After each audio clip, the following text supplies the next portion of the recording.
कबीरदास जी का एक बहुत ही प्रसिद्ध दोहा है, काल करे सो आज कर, आज करे सो अब, पल में प्रलय होएगा, बहुरी करेगा कब।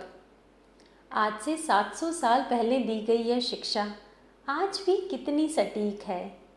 अगर हम मनुष्य अपने काम को कल पर टालने की आदत को छोड़ आज के सारे काम आज ही निपटाने की आदत डाल लें तो सचमुच हम जीवन में बहुत सारी परेशानियों से बच जाएंगे। हमारा जीवन सुख और चैन से भरा होगा। आइए अपने शिशु को भी यही बात समझाएं एक कहानी के माध्यम से।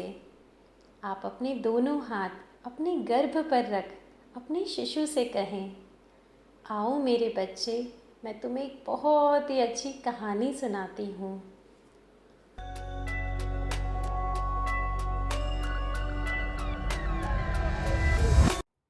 एक बार की बात है, एक दुर्गम पहाड़ पर एक किसान रहता था। उस दुर्गम पहाड़ पर आए दिन आंधी तूफान आते रहते थे।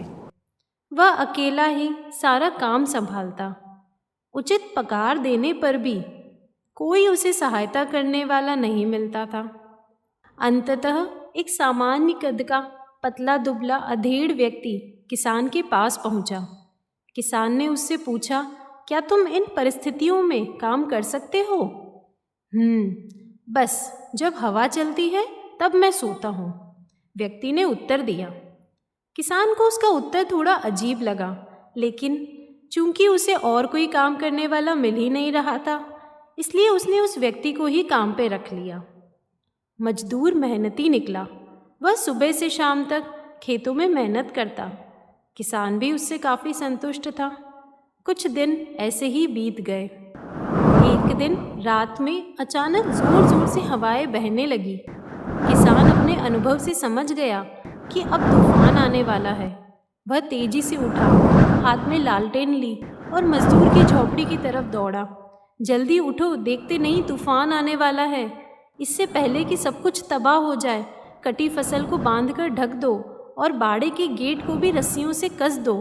किसान चीखा। मजदूर बड़े आराम से पलटा और बोला, नहीं जनाब, मैंने आपसे पहले ही कहा था, जब हवा चलती है तो मैं सोता हूँ। यह सुन किसान का गुस्सा 7वें आसमान पे पहुँच गया।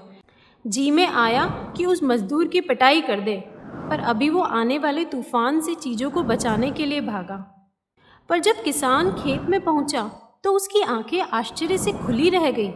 फसल की गांठें अच्छे से बंधे हुई थी और तिरपाल से ढकी भी थी। उसके गाय बैल सुरक्षित बंधे हुए थे। बाड़े का दरवाज़ा भी मजबूती से बंधा हुआ था। सारी चीज़ें बिल्कुल व्यवस्थित थी। नुकसान होने की कोई संभावना नहीं बची थी। किसान अब मजदूर की ये बात कि जब हवा चलती है तब मैं सोता हूँ समझ चुका था और अब वो भी चैन से सो सकता था। हमारी ज़िंदगी में भी कुछ ऐसे तूफान आने तय हैं। ज़रूरत इस बात की है कि हम उस मज़दूर की तरह पहले से तैयारी करके रखें, ताकि मुसीबत आने पर हम भी चैन से सो सकें। जैसे कि यदि कोई विद्यार्थी शुरू से पढ़ाई करे तो परीक्षा के समय वह आराम से रह सकता है। हर महीने बचत करने वाला व्यक्ति पैसे की ज़रूरत पड़ने पर निश्चिंत रह सकता है, इत्यादि। तो चलिए हम भी कुछ ऐसा करें कि कह सके कि जब हवा चलती है तो मैं सोता हूँ।